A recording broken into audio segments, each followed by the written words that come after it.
Hola, hola, bendiciones a todos. Shalom, shalom, shalom. Bendiciones. Un abrazo a la distancia. Shabbat shalom para todos. Qué bueno estar nuevamente acá para entregar una porción de lo que el eterno Dios nos da. Y bueno, el tema de hoy para mí es un tema fundamental, es un tema clave. Y pues me lo sugiere la parashá de esta, de esta semana.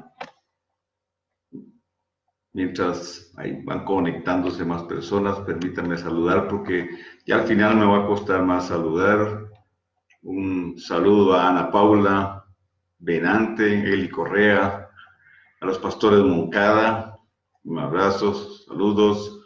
Miriam Nota, Ana María Cárdenas, nosotros Clarisa Mojica. ¿Cómo estás, Clarisa? ¿Cómo está la isla? Un abrazo para toda la gente allá de Puerto Rico, donde tenemos muy buenos amigos. Tenemos gente muy hermosa que conocemos desde hace mucho tiempo. Clarisa es una hija espiritual ya de bastante tiempo atrás. Y más que el tiempo, es el recorrido. Magali, un abrazo, Magali Cruz. Cintia Curé, un abrazo, Cintia, desde aquí hasta allá, Cartagena, de Indias, en Colombia. Rosalía, un abrazo, saludos, shalom para todos.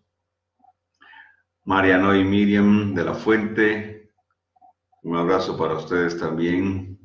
Livia Barú, Gabriela Castelo, un abrazo. Sor Isabel Quesada, Silvia, Viviana, Yasmín Aguirre, Shabbat Shalom para todos. Ok, y mucha otra gente que se está conectando. Lorena del Pilar, Silvia Viviana, un abrazo muy fuerte. Bendiciones. Cristian Trejo, bendiciones, Cristian, allá en la hermosa ciudad del Progreso, Lloro, capital de Honduras, centro del mundo. Cristian, un abrazo para vos, para tus padres. Cristian Trejo es un salmista y pastor allá en la ciudad del Progreso, Honduras, con un trabajo muy hermoso que iniciaron ya hace un tiempo atrás sus padres, y es gente a la que yo amo muchísimo. Me le llevas un saludo a toda la gente allá de las Águilas, Cristian, por favor, les mando un abrazo y mi amor, y por supuesto a tus padres, muchas bendiciones. Giovanni Fernández, pura vida, Giovanni, un abrazo. Alejandro, Carol Delgado, conectada también. Luis Alberto Viracacha. Ivonne García Coy, bendiciones, Ivonne. Shabbat Shalom, un abrazo para vos y para Alejandro, allá en Boston, Massachusetts, que tuvieron no hace mucho, más de 12 pulgadas de nieve, entiendo. Bueno, María Laura Brenes, saludos. Alejandro, aquí estás conectado, Alejandro Saldaña. Un gran abrazo, mi amigo. Diana Santiago, bendito. Diana, un abrazo, sí. Trato de saludar a todos los que puedo. Yo no soy muy bueno en esto. Mi esposa sí. Mi esposa es muy buena, no se le va una. Saluda a todo el mundo. Bueno, aquí estamos.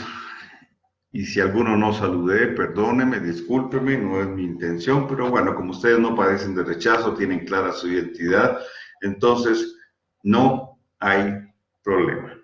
Ivonne dice que sí, hay mucho frío, está frío el norte, de todos modos el clima está loco, y no loco porque quiso, sino porque nosotros lo volvimos así con el daño que le hemos hecho a nuestro planeta. Necesitamos crecer en la conciencia ecológica, necesitamos mucho trabajo en eso, y aún en el pueblo de Dios, aquellos de los cuales la palabra dice que la creación gime y aún está con dolor de parto por la manifestación gloriosa de nosotros, los hijos de Dios, y sin embargo, a veces no somos capaces ni de tirar a la basura una botella plástica, que el plástico le está haciendo tanto y tanto daño a nuestro planeta. Bien, quiero iniciar con el tema para que no me tome muy tarde. Bueno, a ustedes no les tome muy tarde. Ok, yo quiero trabajar en esta noche, con un tema que es fundamental. Tiene que ver, o el tema es la paternidad. Mucho se dice, no pretendo hablar o agotar el tema, solo pretendo plantear algo a la luz de lo que la parashá de esta semana nos habla. Y a través de las últimas 3, 4 parashot, el tema tal vez central, o por lo menos desde mi perspectiva, el tema central ha sido el diseño. Sobre todo la semana pasada y la antepasada, enfatizamos el tema del diseño.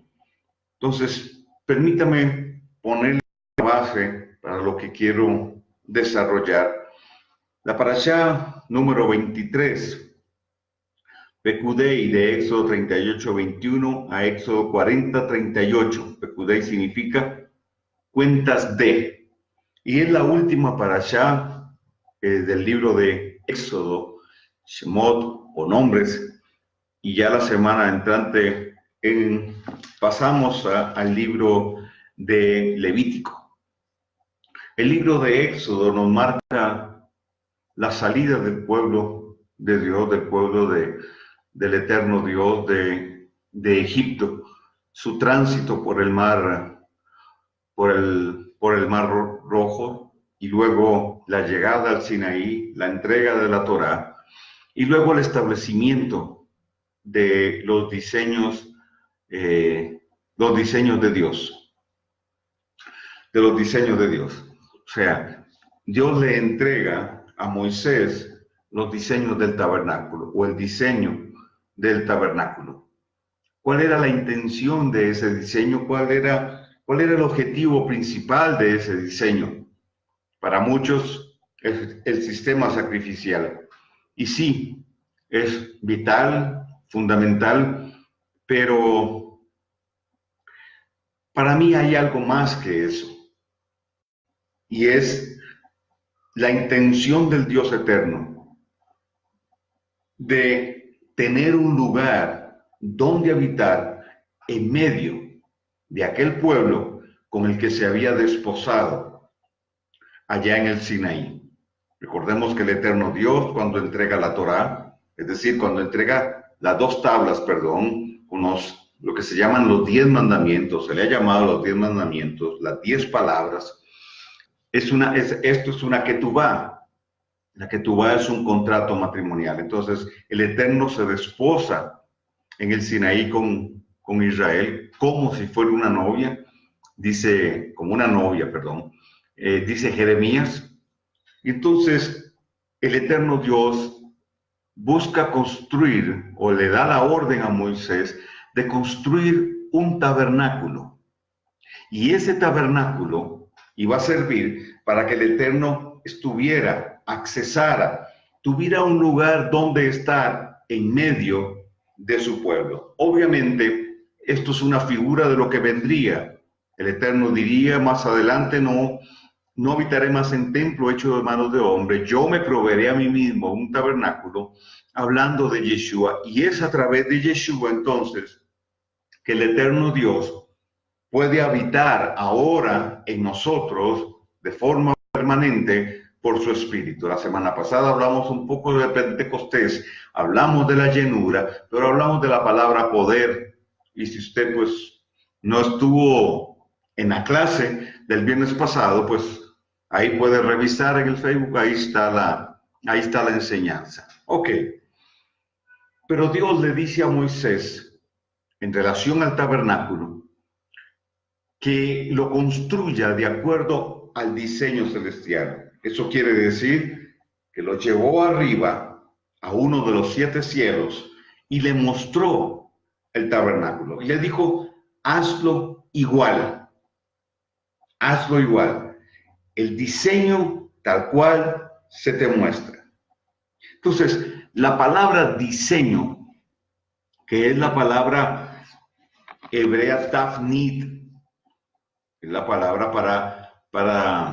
para diseño. La palabra tafnit, de esa palabra, y esto ya lo enseñamos, solo voy a repasar rápidamente, de esa palabra se deriva la palabra vaná.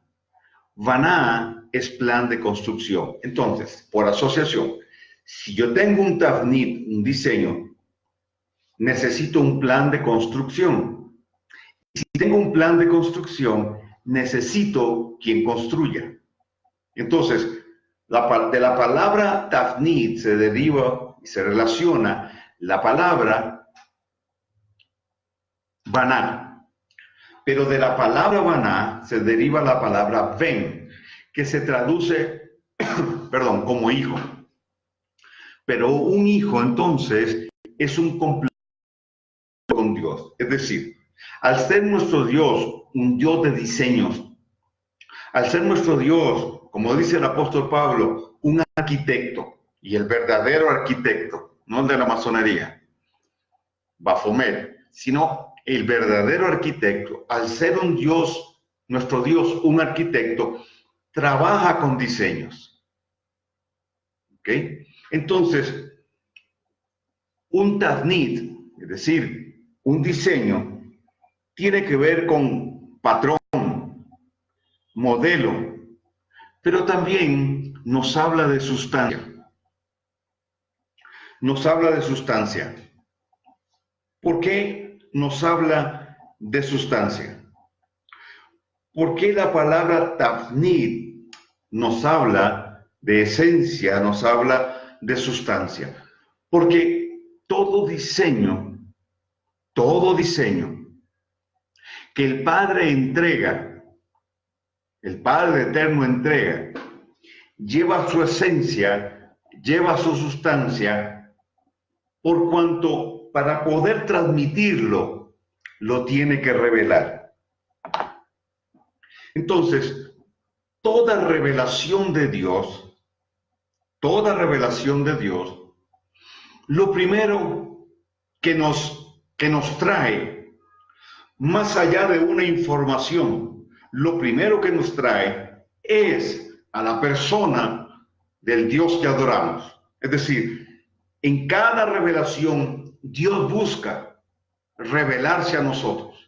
No solo revelarnos su plan, no solo revelarnos su propósito, no solo revelarnos su diseño para cumplir ese propósito, sino revelarse Él mismo en medio en medio de esa revelación.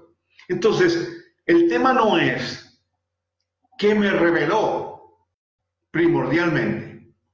El tema es quién se reveló.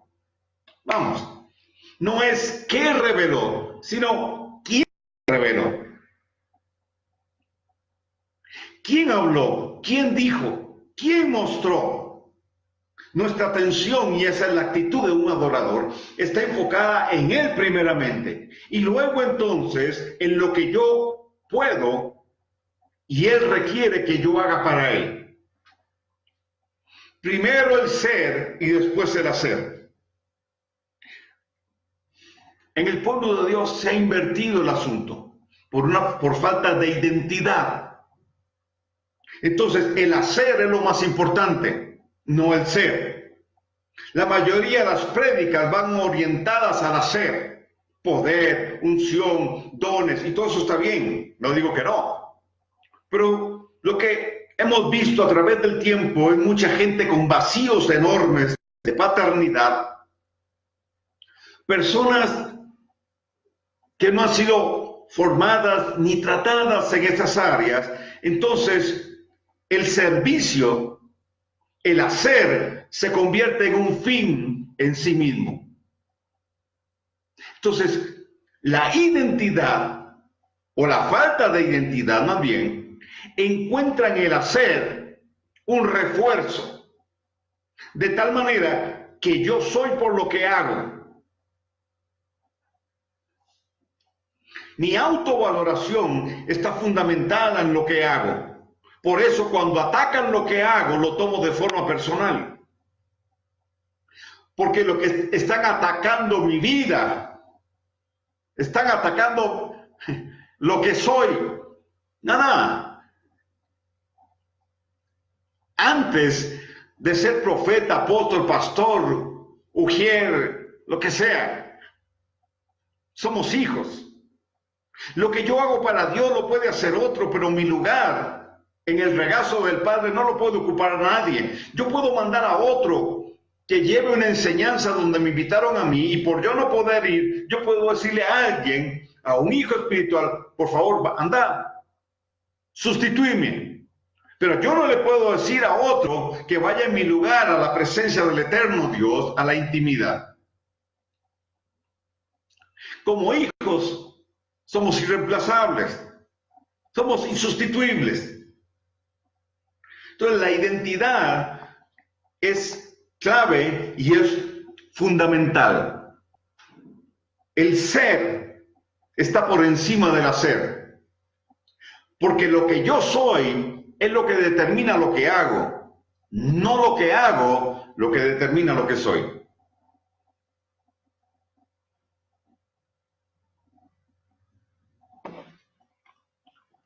Pero está siendo muy claro.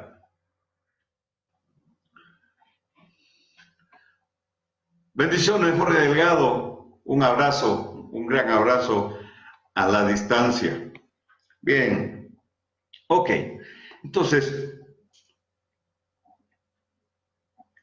la esencia del reino es la paternidad.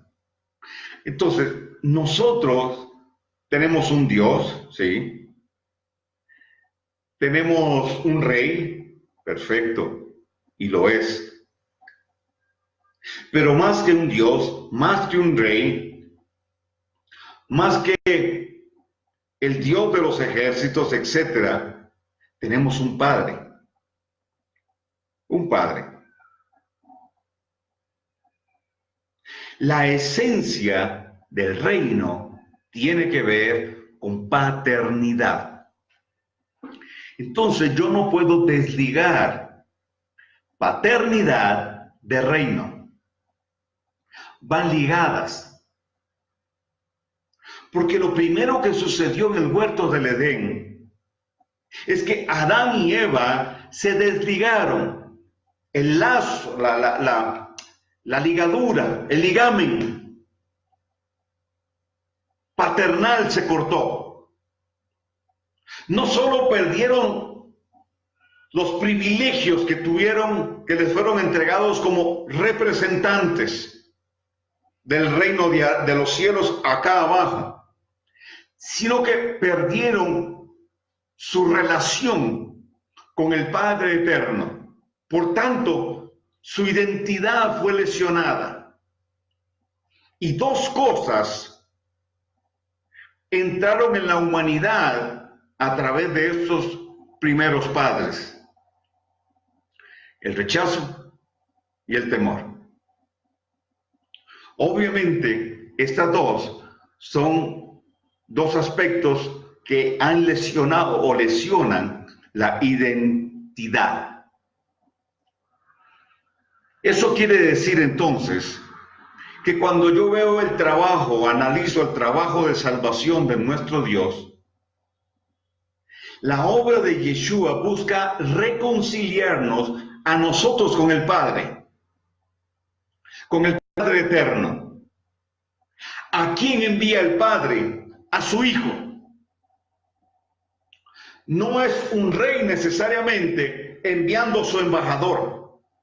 No son los términos que se usan. Es el Padre enviando a su Hijo. Y el trabajo de Yeshua, y él mismo lo dijo, fue dar a conocer al Padre, y es dar a conocer al Padre. Y Yeshua dijo: yo soy el camino, yo soy la verdad y la vida. Nadie viene al Padre si no es por mí. Quiere decir entonces que el trabajo de Yeshua ha sido y es llevarnos al Padre, darnos a conocer al Padre. Porque el gran problema de la humanidad, del hombre sin Dios, está ahí, en su identidad intrínseca. El quién soy. Esa pregunta que pareciera retórica, pero tiene muchos hilos y muy profundos, no se va a definir hasta que no encontramos nuestra relación con Dios, hasta que no se nos ha revelado la paternidad de Dios. Entonces, la revelación de Dios tiene como objetivo, y valga la redundancia, que Dios se revele a nosotros.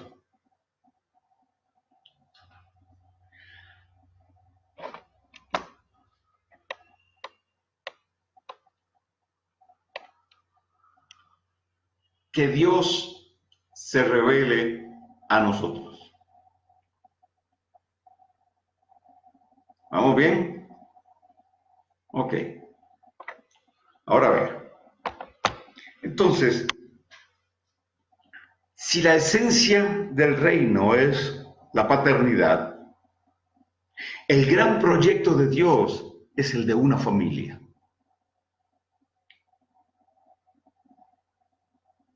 El gran proyecto de Dios no es el de una iglesia, es el de una familia.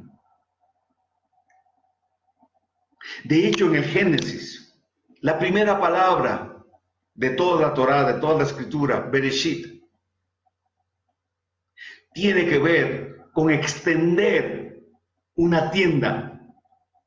La creación de Dios se hace bajo el diseño de establecer una gran tienda donde habite su familia. La palabra, la letra Beit, que es con la que empieza la Torah, la palabra de Bereshit, que se traduce en el principio, esa Beit significa casa, tienda, familia. Entonces, el gran proyecto de Dios con la creación es establecerla como si fuese una tienda donde habitase su familia, extenderla como una tienda, independientemente si lo que tenemos es un globo terráqueo o una tierra plana. Eso no cambia este principio. Una familia, ese es el gran proyecto de Dios. Entonces, para esa familia, Dios tiene un plan. Hay un propósito, se llama el plan de redención. para poder desarrollar ese plan, ese propósito, el eterno Dios trabaja con diseños. Entonces, cuando Dios entrega un diseño, lo está entregando bajo la esencia y la sustancia de paternidad.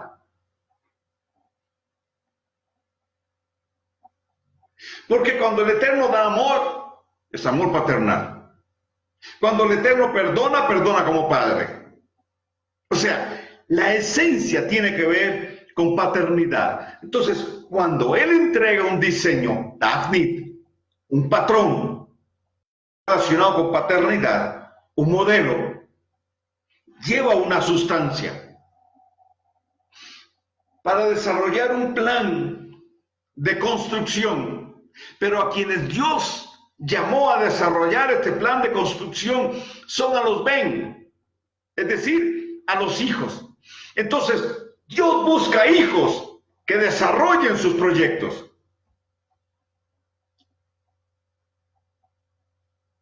Porque la esencia de un diseño es paternal. La provisión para desarrollar el diseño viene de la paternidad. El modelo religioso no necesita paternidad, porque es un diseño piramidal. No opera bajo paternidad.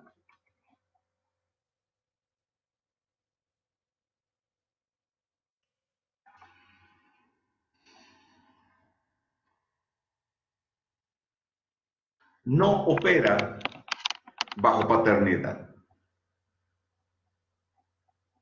Simplemente hago una pausa para que medite conmigo. Usted dirá, pero Carlos Soto, ¿qué tiene que ver esto con el tabernáculo de David? Con el tabernáculo de que construyó Moisés. Sencillo. Dios le entrega, se revela primero a Moisés y le entrega el diseño del tabernáculo.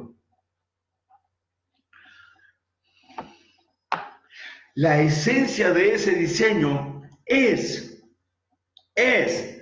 paternal.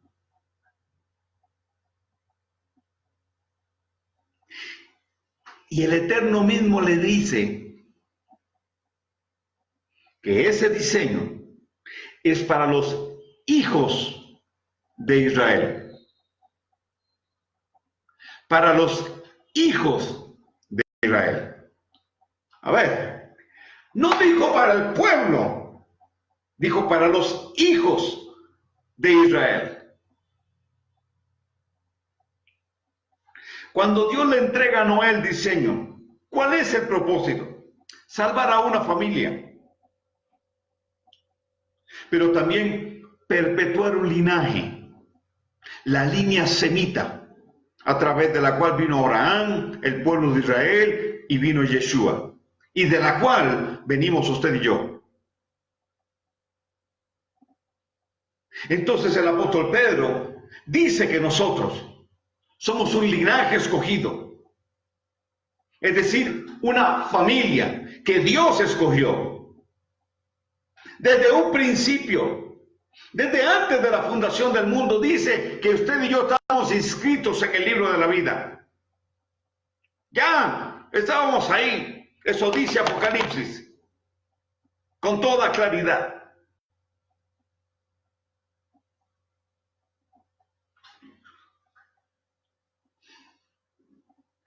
La dinámica de Moisés fue la de un padre, plasmando el diseño que el Padre Eterno le reveló y tratando de llevar a un pueblo a alinearse con Dios.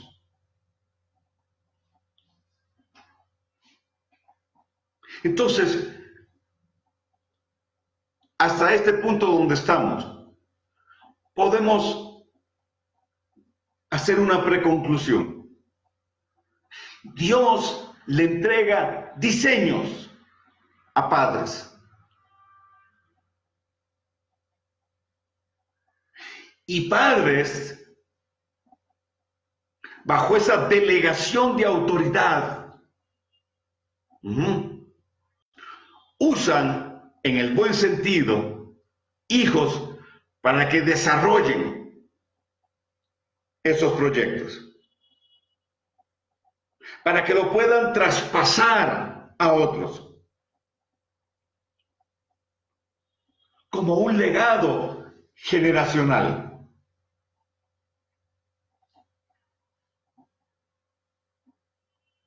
Deuteronomio 29:29 dice: las cosas secretas pertenecen al Dios eterno, mas las reveladas son para nosotros y para nuestros hijos y los hijos de nuestros hijos, para que cumplamos todo lo que el Eterno estableció en su palabra. Déjame bien entonces. Quiere decir que la revelación es un tema generacional. Vamos. El mayor legado, lo he dicho muchas veces, que yo le puedo dejar a mis hijos, hablando de hijos naturales e hijos espirituales, es la revelación, es lo que Dios me reveló. Porque cuando Dios le revela a Moisés el tabernáculo, con esa revelación hay una sustancia paternal y una provisión para poder cumplirla. Cuando el eterno Dios cuando le revela el diseño, cuando el eterno Dios le revela el diseño, wow. Y déjame buscarte un pasaje.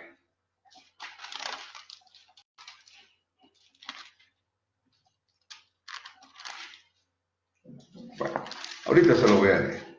Cuando Dios le revela el diseño a Bezaleel, con el diseño viene la provisión. Lo hablamos también la semana pasada.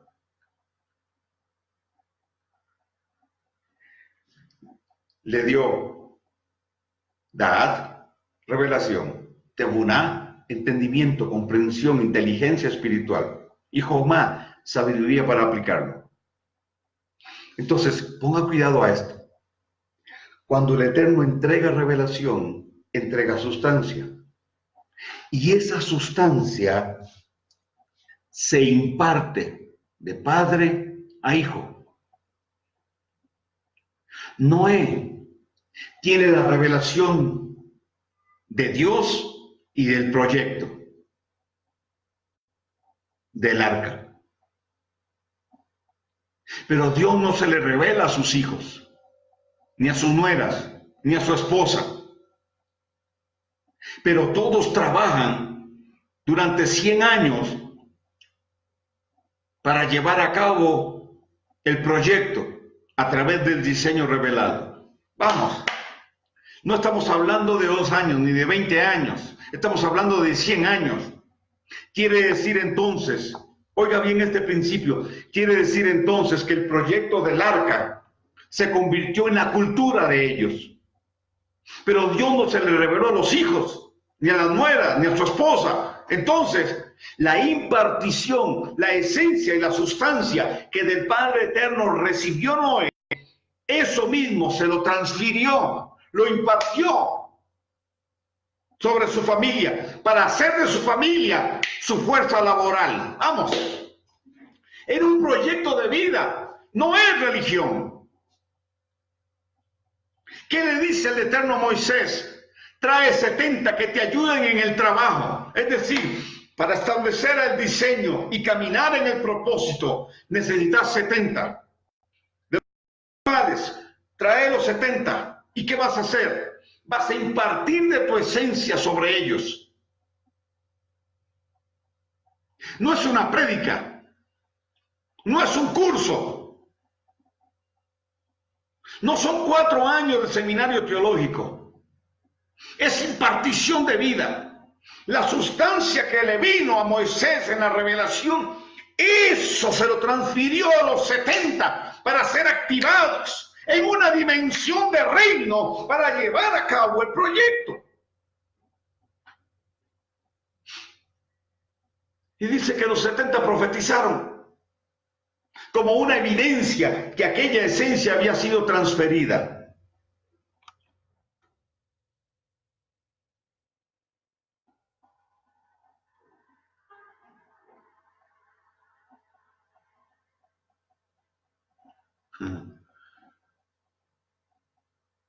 Joana Roa dice, la religión es piramidal y funciona con individuos igual que el sistema del mundo. El reino está diseñado para familias, tal cual. Tal cual.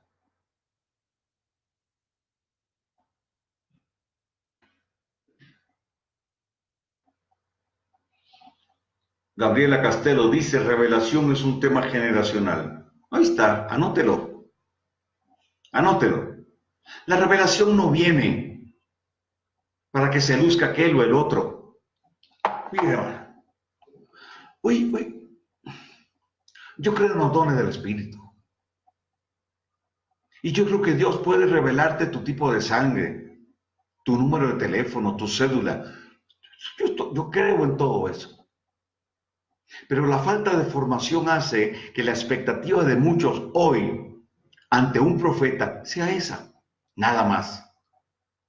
Y se ve al profeta y el don que porta y no el recurso que puede ser para conectarme con la revelación de Dios. Y cuando un profeta solo limita su trabajo como profeta a ese tipo de manifestaciones, también se quedó en el prólogo del libro. Porque el profeta debe trascender más allá de su don, debe meterse en la esfera de su oficio. Y una de las cosas que trae lo profético y en lo que contribuye el profeta es a revelar la paternidad de Dios.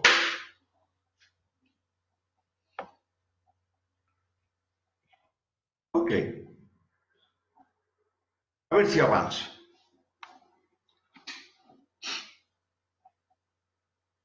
La sustancia que viene con la palabra revelada es clave. Entonces, pastor, apóstol, profeta, etc. Si desarrolla o está trabajando con algo o en algo que se le llama la obra de Dios, sea una congregación, un ministerio, etc., si el punto de partida no fue una revelación clara y contundente de Dios, donde Dios estableciera el diseño que Él quería que se desarrollara, entonces, mi querido hermano o hermana, estás en problemas. Porque no hay sustancia, no hay esencia de paternidad.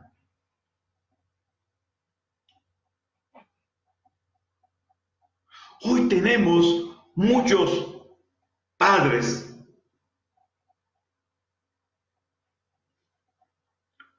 con un diseño eclesial.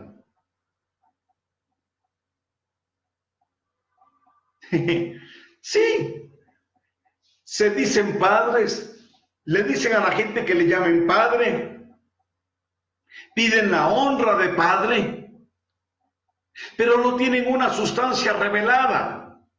No hay una esencia, no hay un legado de revelación, no hay un diseño claro, simplemente la repetición de un modelo que inició con Constantino, eclesial, piramidal, templario, en el sentido de que depende del templo, depende de la reunión y depende de la persona que dirige todo. Entonces, dentro de este antidiseño, el logro solo será tener más gente, pero nunca hijos. Porque el hijo se alimenta de Dios, sí, por supuesto, y entiéndame por favor, no estamos planteando vicariatos. Un padre enseña, dirige, instruye a un hijo espiritual para que pueda desarrollar una relación personal con el Dios eterno. Pero el eterno Dios delegó una autoridad paternal y estableció oficios ministeriales bajo la esencia de paternidad para que transfieran la sustancia, un diseño y su sustancia.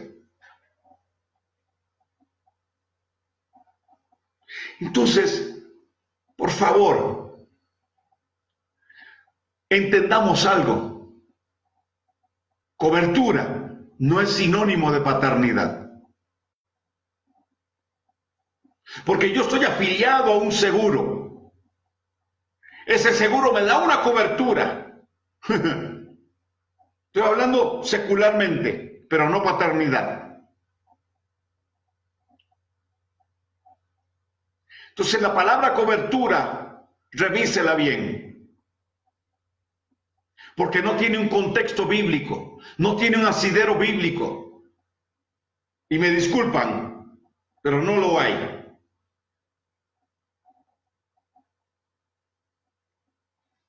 La palabra paternidad es lo que sí está en la Escritura.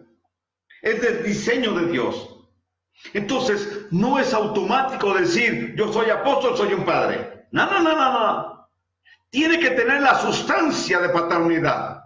Puedes tener el llamado de apóstol, puedes tener el llamado de pastor, etcétera, pero tienes que ser portador de la sustancia del eterno, que el eterno Dios te dio, según tu asignación, para poder transferir a los hijos que van a darle continuidad a lo que vos empezaste.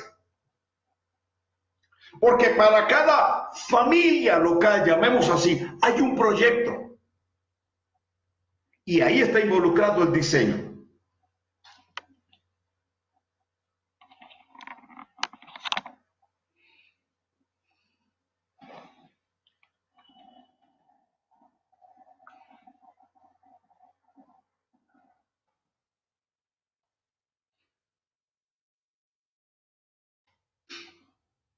El reino de Dios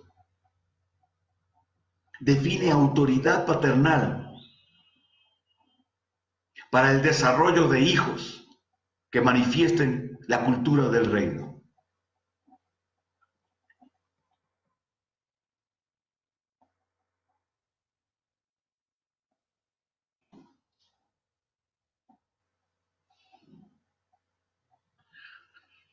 El pastor Alejandro Saldaña dice, ciertamente no es un tema religioso, es una vida de padre a hijo y de hijo a padre, tal cual. Bendiciones, Germán Peña. Un abrazo a vos y a Sajía. Gabriel González, un abrazo. Ok.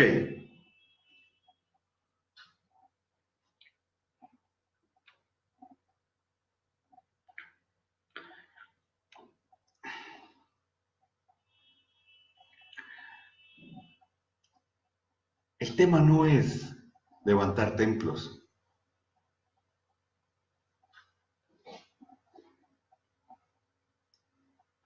No es levantar templos. El Señor nos dijo, id por todas las naciones y levanten templos. Él dijo, vayan, hagan discípulos. Pero ser discípulo es la primera etapa, porque el proceso va a generar que a un discípulo se convierta en un hijo.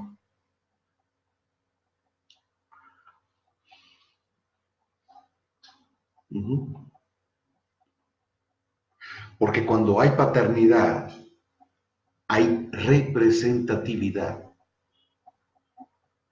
Cuando hay paternidad, hay representatividad.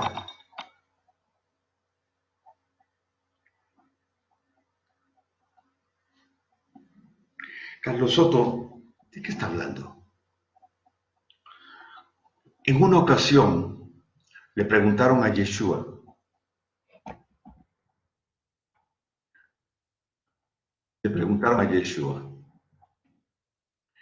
¿con qué autoridad haces estas cosas?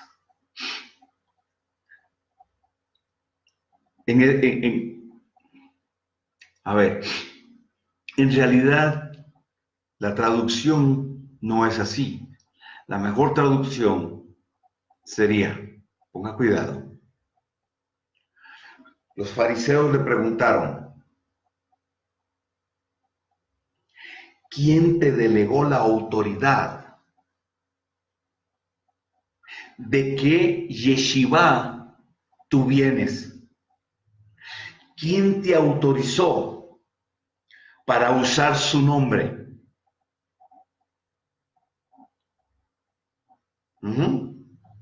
¿Quién te autorizó para usar su nombre? Permítame un momento para conectar algo y si no voy a tener problemas.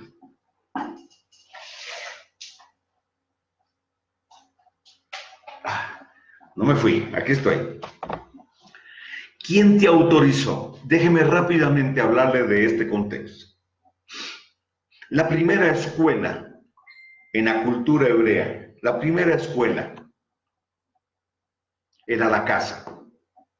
El hogar, la familia, era la primera escuela de formación y de instrucción. Porque todo lo que Dios ha hecho, lo ha hecho a través de la familia. Pero luego entonces existían las yeshivot. La palabra yeshivá significa sentarse a los pies del maestro a aprender.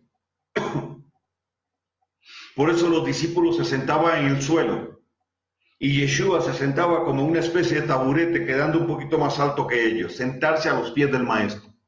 Hoy es lo mismo. Vivimos en una yeshivá y nos sentamos a los pies de él, que es el maestro, Yeshua, aprender de él. Pero, en el contexto, la yeshivá dotaba de conocimiento, de instrucción, pero también de autorización. Es decir, autorizaba a la persona para enseñar a otros.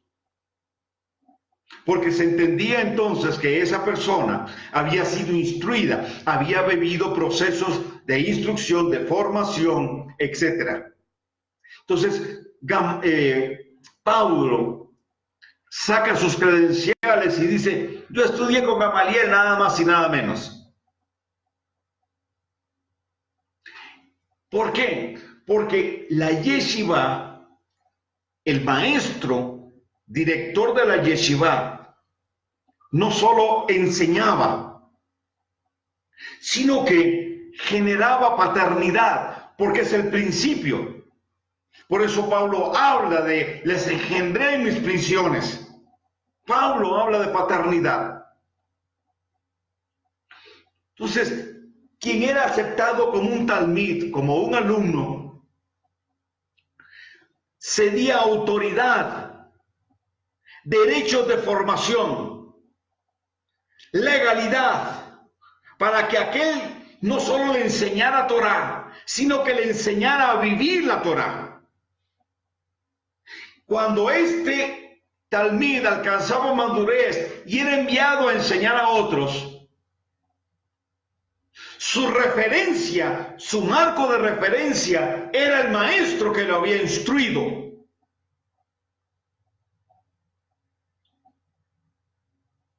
A Yeshua le preguntan, ¿de qué yeshiva tú vienes? Esa, en el texto, en el original sería así, ¿de qué yeshiva tú vienes? ¿Quién te autorizó? ¿Quién te respalda? ¿Quién te da la legalidad de operación? Esa fue la pregunta.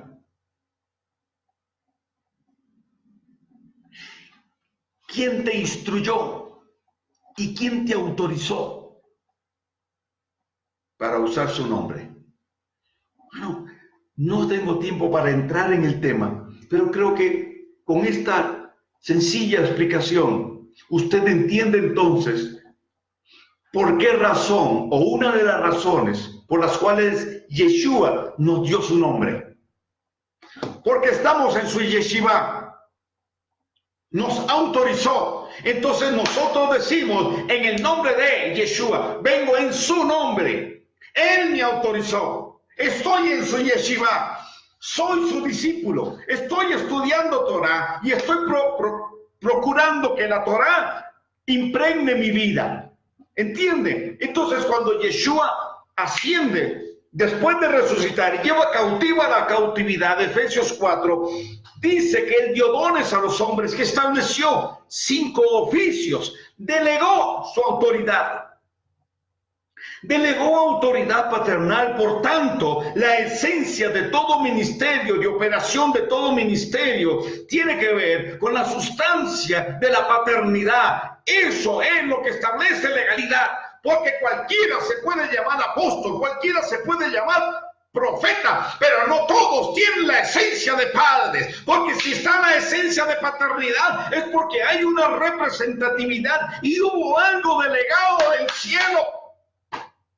Y cuando hay paternidad, hay reproducción.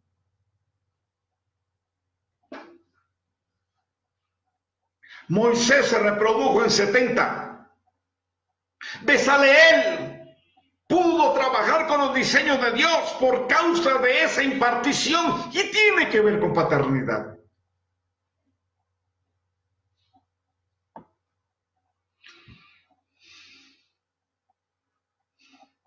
Cualquiera puede tener una iglesia, como se le llama, una congregación, pero no cualquiera ejerce paternidad, tiene paternidad, modela paternidad, es más que nombre.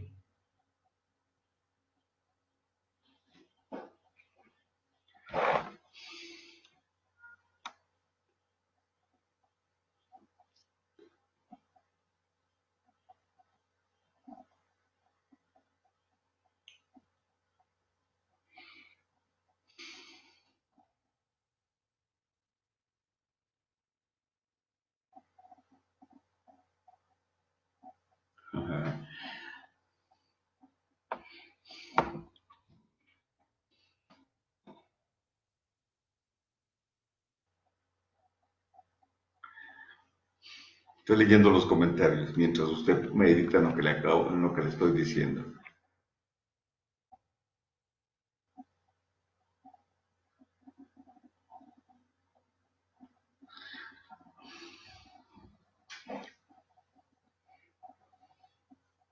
Ahora ponga cuidado lo que le voy a decir.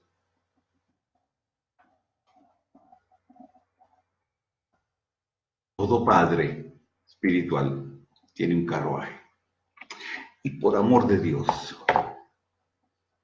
que a ninguno se le ocurra decirme que la Biblia dice en el libro de Mateo que Yeshua dijo: no llaméis a nadie padre en la tierra. Por favor, por amor de Dios, no se exponga, no exponga su ignorancia usando ese argumento. Porque si se sigue leyendo, dice, ni llaméis maestro a nadie, entonces tampoco hay, si no hay padres, tampoco hay maestros. Hay que entender el contexto y a qué y a quiénes se estaba refiriendo Yeshua y por qué Yeshua lo estaba diciendo. Estaba hablando con aquel grupo de fariseos que lo oponían, que les gustaba aparentar lo que no eran.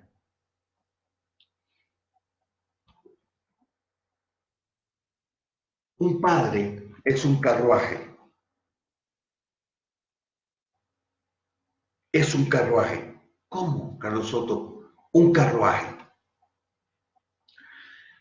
En la Escritura, cuando se nos narra la historia de Elías y Eliseo,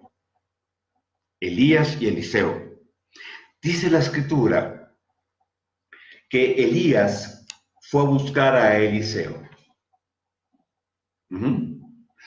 Elías sabía dónde estaba Eliseo, lo fue a buscar, se quitó su talit, no su manto, aderet, y se lo puso en el hombro derecho. Eliseo sabía de qué se trataba el tema. Entonces él le dice: dame un momentito, que me voy a despedir de mi gente. Y Elías le dijo: haz lo que tengas que hacer. Él fue, sacrificó la yunta, la 12ª, que era en la que él estaba, sacrificó los bueyes, hizo todo lo que ya usted sabe, y siguió. a Elías. ¿Qué estaba haciendo Elías? Lo que Elías fue a hacer con Eliseo es en respuesta a lo que el Eterno le había planteado, le había dicho en la cueva. Sal de la cueva, ve y unge a Jehú como rey de Israel, a Asael como rey de Siria y a Eliseo como tu sucesor. Entonces él tomó el talit y se lo puso en el hombro a Eliseo, diciéndole, esto será tuyo. ¿Por qué? Porque el talit representa a la persona, su esencia, su sustancia, su asignación. El talit no tiene que ver con unción. El talit tiene que ver con asignación. Pero entonces el talit se pasa de padres a hijos. Lo que Elías le está diciendo, esto será tuyo. Es decir, hay un legado para ti. Has sido escogido para que seas mi sucesor. Eso es lo que está planteando ahí en el contexto. Pero se lo quita. ¿Cuál era la consigna? Sígame. Por varios años caminaron juntos. Unos dicen que 12, otros, no importa. Caminaron juntos hasta que llegó el momento en que el Eterno se iba a llevar a Elías. Los hijos de los profetas interceptan a Eliseo y le dicen, ¿sabes que el Eterno se llevará a tu Señor? Y él le dijo, sí, cállense, yo sé. Eliseo ya sabía. Entonces Elías viene y le dice a Eliseo, ¿qué quieres que te legue? ¿Cuál quieres que sea mi legado para ti? Y él le dice, Eliseo le dice, entendiendo y conociendo la ley de la primogenitura, le dijo, yo quiero una doble porción de tu esencia, de tu sustancia, de tu llamado, no de tu unción. Yo quiero una doble porción. Y Elías le dice algo, le dice, si te fuese revelado, no si me vieres partir, si te fuese revelado. ¿Cómo? Sí, porque si hay revelación, hay diseño y hay sustancia. Elías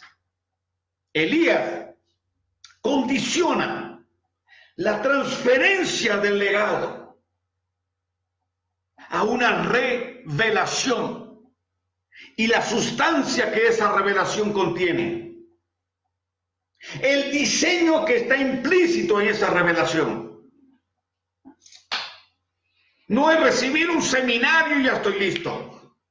No es ir al seminario teológico, ya soy pastor. Hello.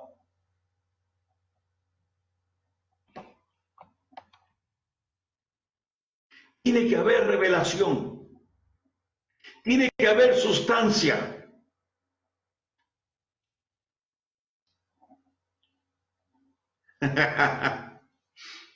Si te fuese revelado, entonces usted conoce la historia, se abre el río, cruzan y hay una separación. Dice que un carruaje de fuego los separa. Mi amigo Gerardo Ortega, profeta del Dios Altísimo, un abrazo, un gran saludo, Gerardo. Los separa. Ponga cuidado. No quiero hacer muy largo esto, pero la separación no solo es física, es dimensional. ¿Por qué? Porque inmediatamente dice que Elías empieza a ascender en medio del torbellino.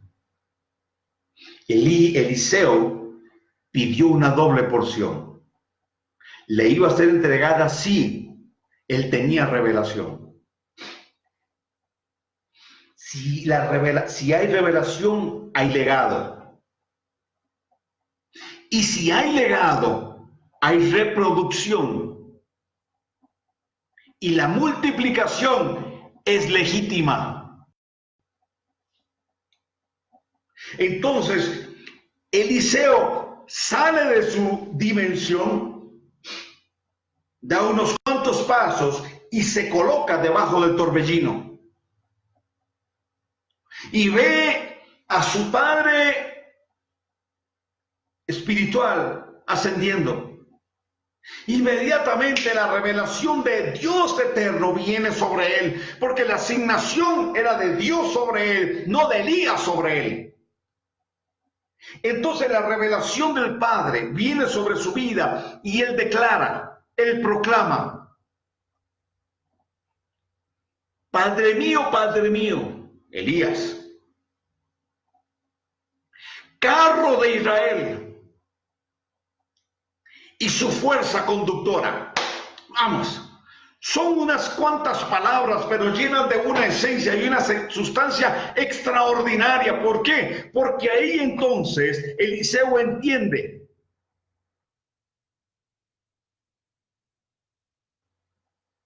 Eliseo entiende algo extraordinario.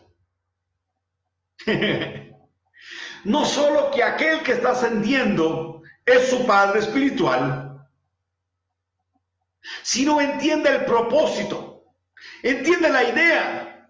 Elías era el carro de Israel, es decir, era el carruaje, el vehículo a través del cual Israel cabalgaba hacia la dirección que el eterno Dios quería.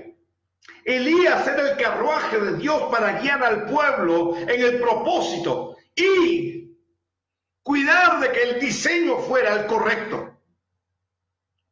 Entonces, Elías era un carruaje, pero de todo ese grupo, no solo del pueblo de Israel, sino de todos los profetas y los hijos de los profetas, fue escogido Eliseo. Eso quiere decir que Eliseo se montó en el carruaje, Elías, durante todos esos años de instrucción y de preparación.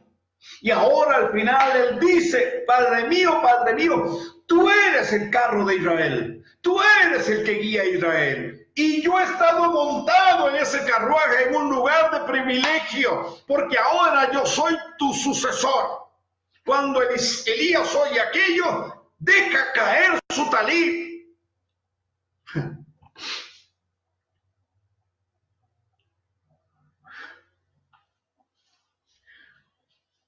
No le mandó un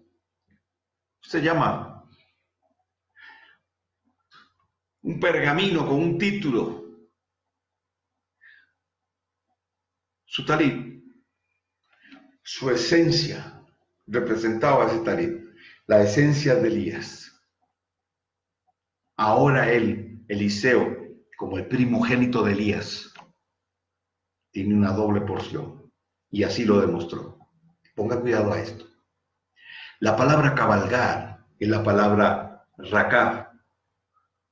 Rakaf está relacionada con la palabra merkabah, carruaje. Entonces, en una merkabah se cabalga.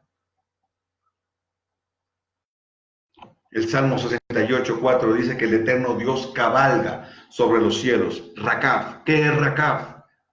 Cabalgar, sí, pero también significa dejar o abandonar el estado original o natural y emprender un viaje a un punto de encuentro. Vamos, por favor, sígueme. Cuando Elías llegó donde Eliseo y puso su talit en su hombro, ahí inició un viaje. Elías lo invitó a montarse en su carruaje y a cabalgar con él. Entonces Eliseo dejó su condición, lo sacó de la yunta, lo sacó de lo natural y lo introdujo en una dimensión espiritual para entrar en un proceso de aprendizaje y beber de la sustancia que tenía Elías. Sí, Eliseo oraba directamente a Dios. Eliseo fue el que dijo: vive el Eterno en cuya presencia estoy y me muevo. Sí, pero también hay un vínculo que se estableció y que el Dios eterno avaló y estableció entre Elías y Eliseo, y una sustancia que también Eliseo bebía de Elías. Cabalgó con él, y cuando llegó al final del camino, al punto de encuentro, entonces los cielos se abren y la gloria de Dios se manifiesta para hacer que, para que el legado de Elías sea transferido, sea traspasado a Eliseo, y Eliseo continúe lo que él empezó. La unción la conquistó Eliseo, porque la unción se conquista, la revelación se hereda.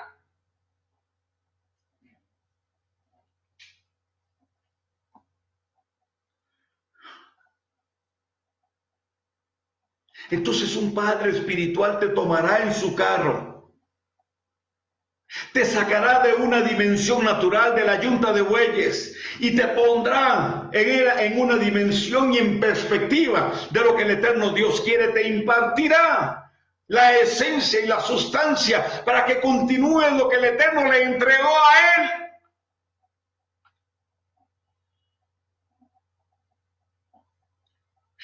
¿Qué hizo Elías?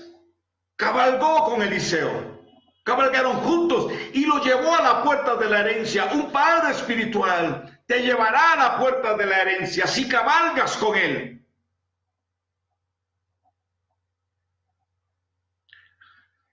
Hace unos años atrás, mi esposa dijo, refiriéndose a mí, una cosa es cabalgar con él y otra es aprender de él. Vamos. Estamos hablando de una relación que trasciende una prédica de domingo. ¿Y cuántos hoy que dicen mi padre es fulano de tal? Solo tienen como expectativa sus prédicas, sus enseñanzas. Aprenden de él, pero no cabalgan con él. Entonces, cuando ese padre va a buscar a quién pasarle su talit, no tiene muchos, o hay muy pocos, o por lo menos aquellos que le han dicho padre, padre, no están ahí, porque no se montaron en el carruaje. Pero están transmitiendo esto, no se montaron en el carruaje. Entonces yo te pregunto hoy, ¿quién es tu Merkabah? ¿Quién es tu carruaje?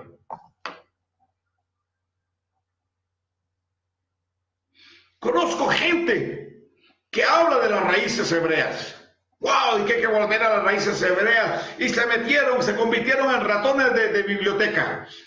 Llenos de conocimiento, llenos de Dios mío. Pero no tienen a quién responderle. No tienen un padre. Saben mucho, pero al final no saben nada. Porque el tema no es cuánto conocimiento tienes, sino cuánta vida puedes reproducir.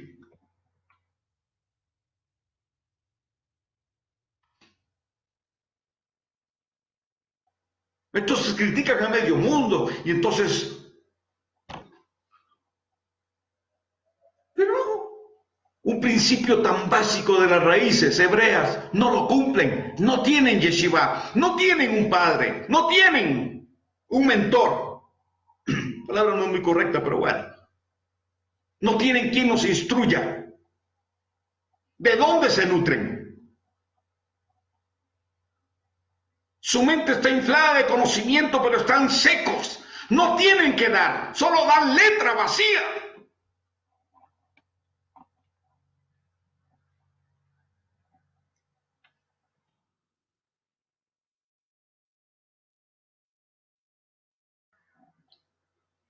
Te vuelvo y te repito, tienes un pastor, un rabino, un apóstol,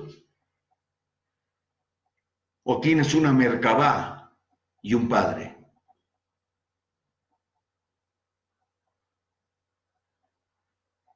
Por aquí en el chat vi a Cristian Aguillón, el pastor Cristian Aguillón de México. Usted verá siempre él publicando cosas de su padre espiritual, el apóstol Maldonado.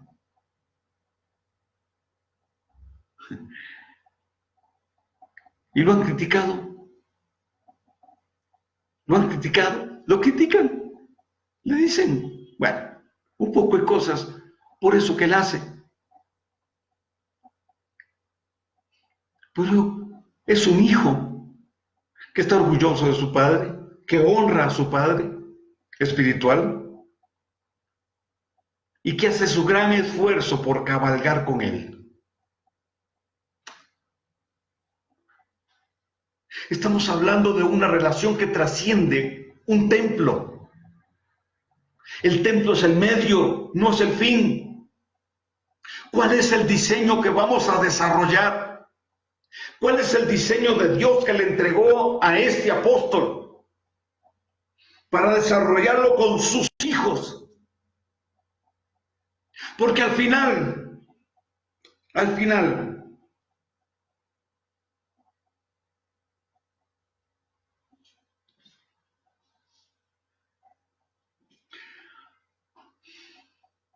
muchos pastores y líderes, al final no tienen con quién ni a quién traspasarle su legado.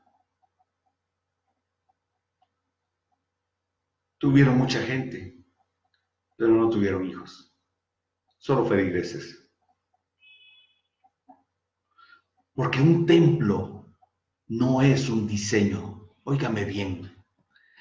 Un templo no es el diseño.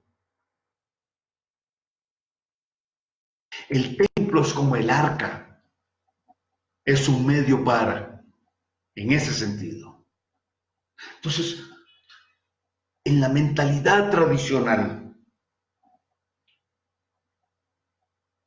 en el trabajo que estableció Constantino en el siglo III y que marcó un derrotero para muchos hasta hoy, Constantino nos sacó de una cultura que operaba bajo un ADN de paternidad, donde las personas creyentes en Yeshua entendían del principio de Yeshivá, el principio de paternidad. Nos sacó de ahí, hablo del pueblo de Dios, para meternos en templos, para poner sobreénfasis en cultos, lesionando la identidad, generando castración espiritual, generando una dependencia del culto, del pastor, marcados por la orfandad, sin conocer lo que es reino y mucho menos sin vivir la dimensión del reino, manifestar la cultura del reino, con un vago sentido de pertenencia. Y por eso hoy muchos buscan las congregaciones grandes, porque eso reafirma su